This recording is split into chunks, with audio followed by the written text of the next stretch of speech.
আসসালামু আলাইকুম ওরহমতুল্লাহি ওবারাকাতুহু। গুগল এডসের নতুন আরও একটি ভিডিওতে আপনাদের সবাইকে ওয়েলকাম করছি। তো আমরা গত পর্বে একটি গুগল অ্যাড অ্যাকাউন্ট ক্রিয়েট করেছিলাম।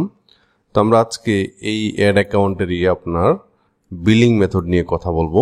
আসলে আমাদের এই কোর্সটা যারা দেখছেন তারা বাংলাদেশ থেকে নিজেদের গুগল অ্যাড করবেন অথবা ইউটিউব অ্যাড করবেন অথবা ক্লায়েন্টের কাজ করবেন, এরকম হতে পারেন। তো আমরা গুগল অ্যাডসের যে অ্যাকাউন্ট আছে, অ্যাকাউন্টে লগ ইন করি। তো আমরা ওই দুইটা পার্সপেক্টিভ থেকে আর কি কথা বলবো, আসলে কিভাবে পেমেন্ট মেথডটা অ্যাড করতে হয়। তো দেখেন, এখানে প্রথম যখন আপনি অ্যাকাউন্ট করবেন তখন এখানে কিছু অপশন আসতে পারে, এরকম যে protect your account, unauthorised activity, view, এগুলাকে জাস্ট আপনার ক্লিক করে কেটে দিবেন। এখানে নোটিফিকেশন থেকেও এখানে কিছু অপশন আসতে পারে, এগুলোকে কেটে দিবেন, এগুলো এমনিতে আসবে। সো এই আর কি। আর এখান থেকে আপনার বিলিং নামে একটা অপশন আছে, এখানে ক্লিক করব। তো পেমেন্ট সেটআপের প্রথমে দেখেন বিলিং কান্ট্রি, এটা হচ্ছে বাংলাদেশ। তো প্রথম আমরা বাংলাদেশ থেকে দেখাই, তারপর ধরেন আমরা ইউনাইটেড স্টেটস বা অন্য কোনো কান্ট্রি থেকে দেখাবো। তো দেখেন এখান থেকে আপনার বিলিং কান্ট্রিটা বাংলাদেশ। তো বাংলাদেশি যারা আছে তারা করবেন, এটা অটোমেটিক্যালি ইউএসডি থাকবে। এখন ইউএসডিটা কেন? কারণ আমাদের বাংলাদেশ টাকা সাপোর্ট করে না গুগল অ্যাডস। সো ইউএসডি দিয়ে আপনার এটা করতে হবে আর কি, অ্যাডটা রান করতে হবে বা আমার টাকাটা খরচ করতে হবে।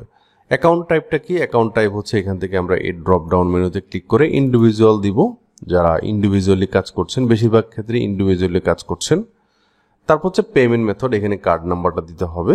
অবশ্যই মনে রাখতে হবে যে আপনি বাংলাদেশ থেকে যখন এখানে কার্ড অ্যাড করছেন তখন অবশ্যই পাসপোর্টে এন্ডোর্স করে নিয়েছেন এরকম একটা কার্ড। আপনার এটা কিছু কিছু ব্যাংকের কার্ড আছে এরকম, যে তাদের যে ভিসা নর্মাল কার্ডটা আছে এই কার্ডটা দিয়ে তারা এন্ডোর্স করাইলেই হয়, আবার কিছু কিছু ক্ষেত্রে এটা হয় না।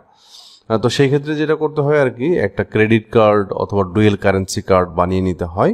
তো এটা ইবিএল থেকে শুরু করে প্রত্যেকটা ব্যাংকে এখন এই ডুয়েল কারেন্সি কার্ডটা আছে। ওকে, সো ডুয়েল কারেন্সি কার্ড অথবা ক্রেডিট কার্ড অথবা যে কোনো কার্ড যেটা আপনার ধরেন পেওনিয়ারের একটা কার্ড হইতে পারে। যারা ফ্রিল্যান্সার আছেন, ফ্রিল্যান্সারদের কার্ড নাম্বার এটা দিবেন। তারপর আপনার এখানে এক্সপায়ারিটির মানটা দিতে হবে, এই কার্ডের এক্সপায়ারিটি ডেটের, এবং এখানে ইয়ারটা দিতে হবে। এবং এখানে কার্ডের পিছনে একটা 3 ডিজিট বা 4 ডিজিটের একটা থাকে, এটা দিতে হবে সিভিসি। ওকে, তারপর কার্ড হোল্ডার নেম, এখানে আপনার নামটা পুরোটা দিবেন।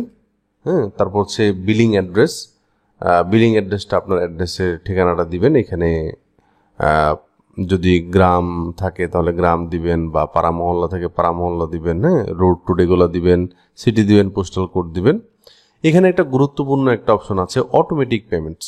সো দেখেন, আমি এখানে যখন এখানে ক্লিক করছি তখন অটোমেটিক এবং ম্যানুয়াল পেমেন্ট আছে।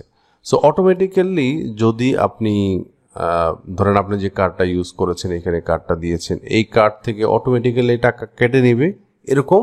অথবা আপনি চাচ্ছেন যে ম্যানুয়ালি, এখানে আপনি ধরেন প্রথমে আপনি $50 এখানে জমা রাখবেন। কোথায়? এই অ্যাকাউন্টে, গুগল অ্যাড অ্যাকাউন্টে। তখন আপনার কার্ড থেকে $50 কেটে নেবে। এবং আপনি যখন ক্যাম্পেইন করছেন তখন ধরেন $10 ক্যাম্পেইন করেছেন, তাহলে 5টা ক্যাম্পেইন এভাবে করতে পারবেন, এভাবে আর কি। অথবা একটাতেই আপনার $50 খরচ করতে পারবেন। সো এটা বেশি সময় লাগে না, আপনি যখন অ্যাড করছেন তখন অটোমেটিক্যালি নিয়ে নেয়। তো তারপর আপনার ট্যাক্স ইনফরমেশন, এখানে আপনার এই জিনিসটা কেন দিতে হয় যারা বাংলাদেশ থেকে করছেন, কারণ আপনি যেহেতু নন ইউএস পারসন, ইউএস এর বাসিন্দা না। সো ইউএস এর বাসিন্দা যারা আছে তাদের জন্য এক্সট্রা একটা কর বা ট্যাক্স আছে। যদি আপনি এটা বাংলাদেশি হন তাহলে এটা দিয়ে দিবেন আপনার tax information number, tin certificate যেটা আছে, অনলাইনে 5 মিনিটে করা যায়, 2 মিনিটে করা যায়, ওই নাম্বারটা এখান থেকে আপনার দিতে হবে। ওকে, তো এখান থেকে আপনার এটা অপশনাল যদিও। সো এই ট্যাক্স ইনফরমেশন এই জিনিসটা আপনার দিয়ে দিলে টাকা কাটবে না, এক্সট্রা টাকা কাটবে না। ওকে, সো এই বিষয়গুলো বাংলাদেশ থেকে ফিল আপ করে তারপর সেখান থেকে সাবমিটে ক্লিক করতে হয়। এখন একজন ইউএস পারসন, ধরেন আপনার ক্লায়েন্ট, সে কি করবে? এখন আরেকটা বিষয়, সেটা ধরেন আপনি আপনাকে আমি গত পর্বে দেখিয়েছি যে কিভাবে ক্লায়েন্ট হচ্ছে আমাদেরকে অ্যাক্সেসটা দেয়। ওকে, তো ক্লায়েন্টের ধরেন এই অ্যাড অ্যাকাউন্টটা আপনি ক্রিয়েট করেছেন, অ্যাডমিন থেকে অ্যাক্সেস অ্যান্ড সিকিউরিটিতে গেলেন, তারপর এখানে ক্লায়েন্টকে অ্যাডমিন হিসেবে অ্যাড করে দিলেন।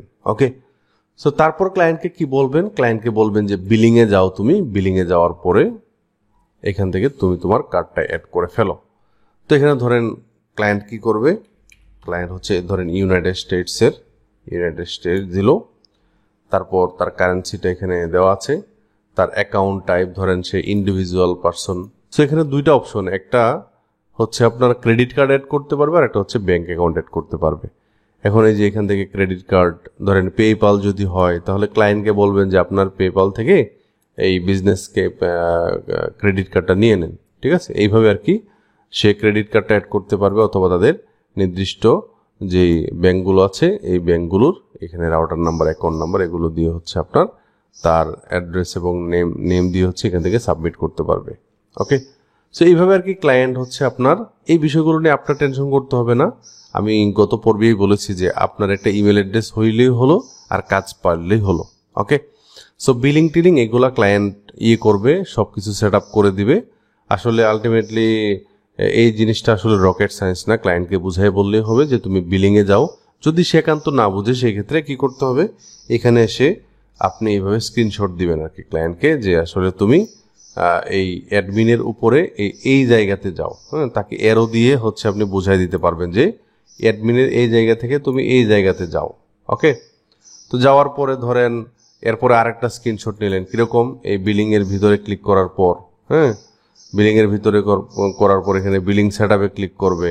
হ্যাঁ, বিলিং সেটআপে ক্লিক করার পর এখানে উনি কি কি করবে না করবে, হ্যাঁ, এই বিষয়গুলা ওনাকে একটু এই যে সেটআপে আপনি ওনাকে বললেন যে তুমি তোমার কান্ট্রিটা সিলেক্ট করো, হ্যাঁ, তুমি তোমার এখান থেকে অর্গানাইজেশন এটা সিলেক্ট করো বা পার্সোনাল কিনা এটা সিলেক্ট করো, পেমেন্ট মেথডটা সিলেক্ট করো, এভাবে তুমি এখানে অ্যাড করে দাও। বেশিরভাগ ক্ষেত্রে ক্লায়েন্টের পুরাতন অ্যাকাউন্ট থাকে যেখানে অলরেডি বিলিং মেথড অ্যাড করা থাকে, আপনার দায়িত্ব শুধুমাত্র কাজ করে দেওয়া যথাযথভাবে।